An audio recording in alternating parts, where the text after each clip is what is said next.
네, 여러분 반갑습니다. 네, 오늘은 고난주간, 우리가 순환주간이라고도 하는데 예수님께서 이 지상생의 마지막 한 주간 사셨던 삶을 반추해 보면서 우리 그리스도인의 경건한 삶을 연습하고 또 성경적인 그리스도인의 모습으로 회복하는 귀한 축복의 시간 우리가 맞으면서 매일 조금씩이나도 예수님의 행적과 교훈을 상기하는 시간을 좀 갖고자 합니다. 이번에는 우리가 특별히 예수님께서 십자가 위에서 하셨던 그 7마디의 말씀, 우리가 이것을 십자가 위에서 하셨다 해서 가상실현이라고 말하죠. 그 7마디의 말씀을 하루에 한 말씀씩 간단하게 생각해 보도록 하겠습니다. 이 십자가 형벌이라는 것은 대단히 고통스러운 죽음을 주기 위한 극한의 형틀이었습니다. 서서히 죽게 만드는 것이죠. 우리가 동물을 죽일 때도 또는 죽어가는 동물을 볼 때도 이 고통을 덜어주기 위해서 즉각적으로 목숨을 끊거나 그렇게 하지 않습니까? 그런데 사람을 형틀에 매달아 놓고 죽을 때까지 지켜보는 잔악한 일이 있었던 것입니다. 예수님께서는 골고다 이 아람어로 해골이라는 곳에 십자가 지고 가셨고 그곳에서 오전 9시에 매달려서 오후 3시에 운명하셨습니다. 성금요일, 우리가 굿 프라이데이라고 하는 순환일에 일어난 일이죠. 그런데 그 첫 3시간 동안에 예수님께서는 3마디의 말씀을 하셨고 그리고 온 땅이 어두워지면서 침묵에 들어가셨습니다. 그리고 오후 3시가 되어서 나머지 4마디의 말씀을 연이어서 말씀하셨습니다.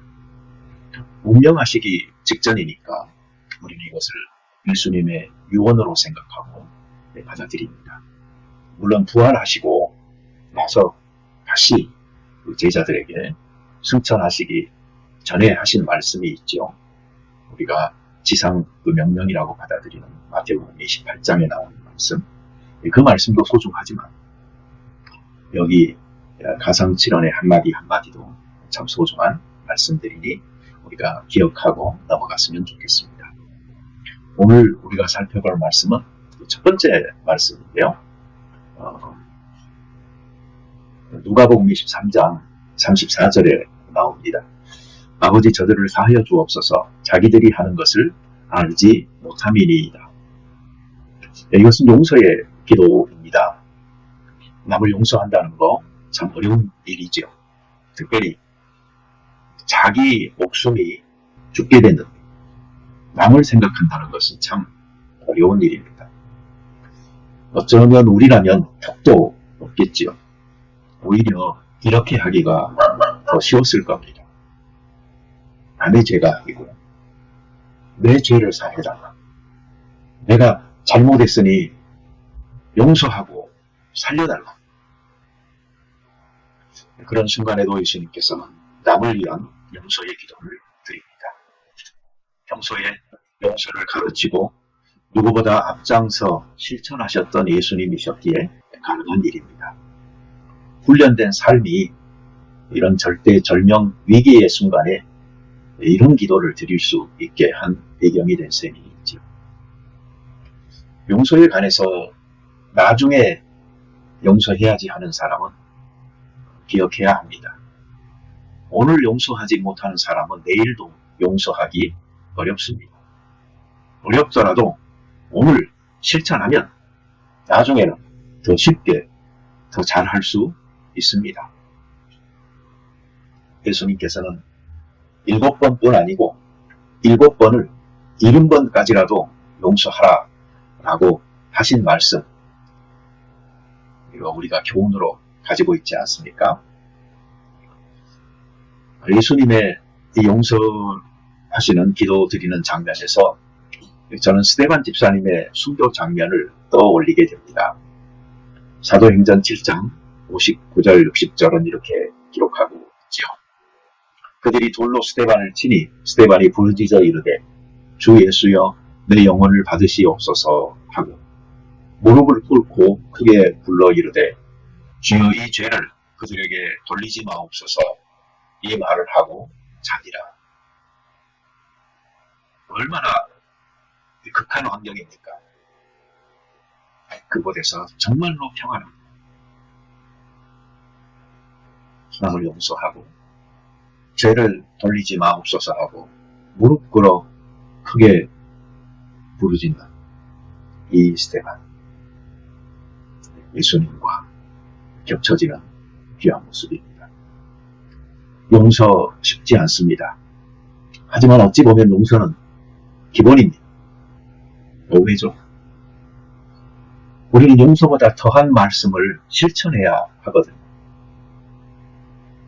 원수를 사랑하고 핍박하는 자를 위해 기도하라 하셨던 말씀 기억하시죠? 마태복음 5장 44절. 우리가 용서도 못하면서 어떻게 원수를 사랑하고 핍박하는 자를 위해서 기도할 수 있겠습니까? 예수님께서는 아버지를 부릅니다. 고통 속에서 우리가 찾아야 할 분은 아버지 하나님입니다. 특히 여기 아버지라는 말을 주목할 필요가 있습니다. 하나님을 아버지로 부른 분은 예수님입니다. 구약 어디에도 이런 사상은 나오지 않습니다. 하나님과의 친밀함이 하나님을 아버지라고 부를 수 있게 한 것입니다. 아버지 하나님을 붙들 수 있을 때 우리는 큰 고통 속에서 피할 길을 찾는 것이고 또 그 상황을 평안하게 맞이할 수도 있는 것입니다. 누구를 용서하셨을까 하는 질문이 생기죠. 여기서 저들은 지금 예수님을 십자가에 못 박는 로마 군병들, 종교 지도자들, 또 빌라도처럼 직접 관여된 사람뿐 아니고 군중을 포함한 모든 인류를 의미한다고 생각합니다. 우리는 다 예수님을 십자가에 못 박은 죄인들입니다. 예수님은 탄생하시기 전부터 주의 사자가 요셉에게 이렇게 말씀하셨던 분이잖아요. 아들을 낳으리니 이름을 예수라 하라. 이는 그가 자기 백성을 그들의 죄에서 구원할 자이시니라 하니라. 이 죄라는 것은 예수님께서 태어나실 때부터 타겟으로 삼아서 오셨던 예수님 생애 주요 목적이었어요. 목표였어요. 죄의 짐을 진 인생들을 그 죄의 시달림 속에서 구하기 위한 것이죠. 죄인은 그 죄의 짐을 용서받음으로만이 내려놓을 수가 있습니다. 죄의 짐에서 풀려서 자유롭게 될 수가 있는 것이죠. 우리 모두는 용서를 필요로 합니다. 누구나 실수하고 모두 허물과 죄를 가지고 삽니다. 쌓이면 무거운 짐이 됩니다. 그러니 우리 서로 짐을 덜어주는 삶을 살도록 하십시다. 내가 남에게 용서받고 싶듯 남도 나에게 용서받고 싶어 하지 않겠습니까? 내가 용서한다고 생각하면 용서가 쉽지 않을 수 있습니다. 그러나 용서는 내가 용서하기보다는 궁극적으로 아버지께서 용서하시는 것입니다. 그러니 예수님도 내가 용서한다라고 말씀하지 않으시고 아버지 저들의 죄를 용서해 달라고 아버지께 요청했던 것이죠. 내가 용서한다는 생각을 버리고 아버지 저들을 사하여 주옵소서라고 기도한다면 하나님의 은혜가 우리를 감싸 용서한 마음에 깊은 평안을 주시리라고 믿습니다. 고난주간 우리 월요일날에 첫 번째 가상칠은 용서에 관한 예수님의 기도에 대해서 잠시 생각해 봤습니다. 우리 같이 기도 드리겠습니다. 자비로운 여호와 하나님 아버지 감사합니다. 우리 같은 죄 많은 자, 허물 많은 자를 위하여 이 땅에 오셔서 하나님 아버지의 뜻을 전하고 먼저 실천하시면서 본을 보이셔 우리의 죄의 짐을 다 지시고 구원하여 주심을 감사드립니다. 십자가 위에서 주께서 당하신 고통의 무게가 얼마나 무거웠고 아프셨고 크셨을지 생각하면, 그리고 예수님을 십자가에 못 박은 죄인이 바로 나 자신이라는 것을 생각하면 너무나 가슴이 아프고 먹먹하여 말을 잃게 됩니다.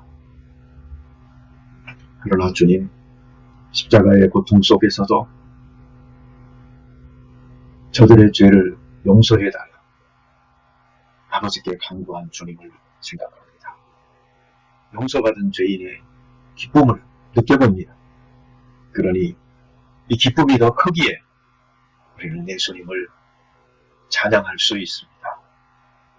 혹 우리 가운데 용서가 필요한 사람들에게 용서하지 못한 것들이 있다면 용서하게 하여 주시고, 내가 하려고 하기보다 아버지의 용서를 구하며 아버지의 은혜가 우리를 감싸는 귀한 평안함을 맛보게 도와 주시옵소서.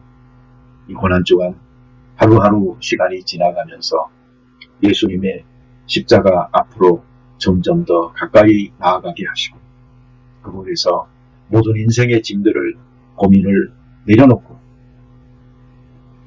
그곳에서 나 자신을 십자가에 못 박고 새로운 존재로, 삶으로, 사랑으로 다시 태어나는 귀한 은혜, 회복되는 은혜 있도록 도와 주시옵소서. 예수님의 이름으로 기도드립니다. 아멘.